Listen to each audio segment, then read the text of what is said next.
नमस्कार दोस्तों, स्वागत है आप सभी का हमारी एक और नई वीडियो में। आज की इस वीडियो में हम जानेंगे कि व्रत करना सही है या गलत। जानेंगे दो संतों के विचार। तो सबसे पहले हम जानेंगे देवकीनंदन ठाकुर जी महाराज के विचार।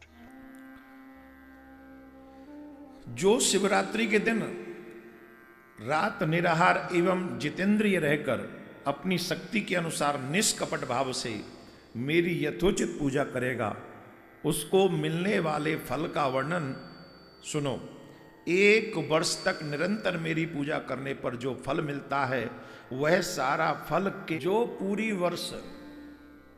काफी लोग होते हैं जो शिव जी का अभिषेक करते हैं, पूजन करते हैं, उनका ध्यान करते हैं, जाप करते हैं। तो जो फल शिव जी का पूरे साल भजन अभिषेक इत्यादि का है, जो मनुष्य करते हैं, अगर वही मनुष्य सारा फल केवल शिवरात्रि को मेरा पूजन कर ले तो उतने में ही उसको वो फल मिल जाता है। बोलो राम। किसी भी सनातनी को शिवरात्रि के दिन अन्न ग्रहण नहीं करना चाहिए,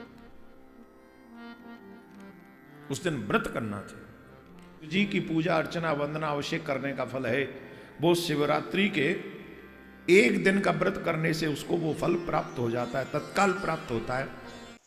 तो जैसा कि आपने अभी सुना देवकीनंदन ठाकुर जी महाराज के विचार कि वह कह रहे हैं कि व्रत करने से सारे लाभ प्राप्त होते हैं। तो आइए अब जानते हैं संत रामपाल जी महाराज के विचार। व्रत करे से मुक्ति हो तो अकाल पड़े क्यों मरते हैं। ओए परमात्मा कहते हैं धर्मदास, एक बार अकाल पड़ा था, सूखा पड़ गया और उसमें इतना बुरा हाल होकर के प्राणी मरे, किसी को कुछ आहार प्राप्त नहीं हुआ, पत्ते भी तोड़ कर खा लिए, बोदी बाढ़ थी कूट कूट कर वो भी खा ली, और 15-15, 20-20 दिन, 1-1 महीना कति निराहार रह करके प्राण त्यागे। उसमें सारे व्रत हो गए, मंगल का भी, सोमवार का भी, आठम का भी, छठ का भी, सातम का भी, त्रि एकादशी का भी।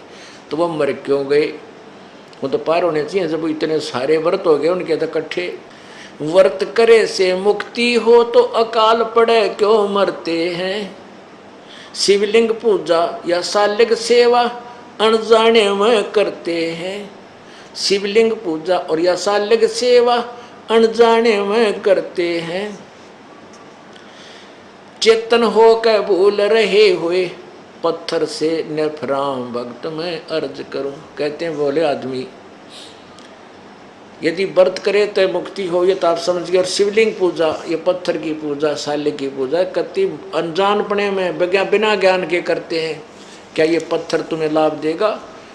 पुण्यात्माओं, जैसे एक सेब की मूर्ति है, सेब के फल की मूर्ति यानी पत्थर या प्लास्टिक की हो, आम की हो, और वो मूर्ति बुरी नहीं, लेकिन वह मूर्ति आम का काम नहीं, आम का चित्र, आम की मूर्ति आम का काम नहीं कर सकती, आम के गुणों से युक्त नहीं। वो चित्र केवल उसकी जानकारी देता है, चित्र होना आवश्यक है। अब जैसे हम बच्चे को पढ़ाते हैं कि आ का आम, चित्र नहीं होगा तो आम न समझे, या तो ओरिजिनल वस्तु हो कि ये है आम। जैसे हम बताएं कि ये पेन, तो चित्र इसका अवश्य होना चाहिए, या तो ये स्वयं हो या चित्र हो, तभी समझेंगे। तो चित्र भगवानों के होना आवश्यक है, लेकिन उस चित्र पर आधारित हो जाना ये मूर्खता है। जैसे आम का चित्र है, आम के चित्र को देख करके उसका इतना अच्छा स्वरूप होता है कि उसको खाने को दिल करता है, उसको प्राप्त करने की चेष्टा होती है, कहीं आम मिल जाए खाऊं। तो उस चित्र के ऊपर आसक्त हो जाना, जैसे आम के फल का चित्र है, और वो उससे पता चलता है कि आम मीठा है, जो फलों का राजा है, तो इसके गुण गाएं जा, और उस आम के चित्र पर माथा टेकें जा, उसकी आरती करें जा, उसको धूप दीप करता रहे। क्या वो आम प्राप्त हो जाएगा? नहीं। वो चित्र में जो आम है उसको ओरिजिनल को पता कर, वो कैसे विधि है, उसकी विधि न्यारी है उस चित्र वाले आम को प्राप्त करने की। उसकी विधि है कि पहले मजदूरी कर, फिर जेब में पैसे लेकर बाजार में जा और आम पुकार और लेकर फिर खा। ये पत्थर जो शिवलिंग तू लिए फिरता है, जो तू भगवान शालिग्राम विष्णु जी की मूर्ति ले रहा है, इस मूर्ति से, ये मूर्ति भगवान की है, ये भगवान नहीं है। ये मूर्ति सेब की है, ये सेब नहीं है मूर्ति। ये मूर्ति वाला जो चित्र तो लिए फिरता भगवान विष्णु की मूर्ति चांदी की बना रखी है, चाहे पत्थर की ले रहा है, ये भगवान विष्णु नहीं है, ये उसकी केवल मूर्ति है। आप उस भगवान को प्राप्त कर, उस सेब को प्राप्त कर, उसकी विधि न्यारी है, उसकी मजदूरी कर पहले, उस मजदूरी से फिर वहाँ पहुँच। जैसे नाम के सिमरन साधना या मजदूरी है, इससे वो भगवान तुझे लाभ देगा। अब व्रत करने का गीता जी मना किया है, देखिएगा 6 अध्याय का 16वां श्लोक।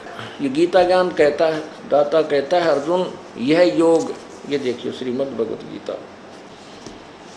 6 अध्याय का 16वां श्लोक, ये 6वां अध्याय और ये 16वां श्लोक।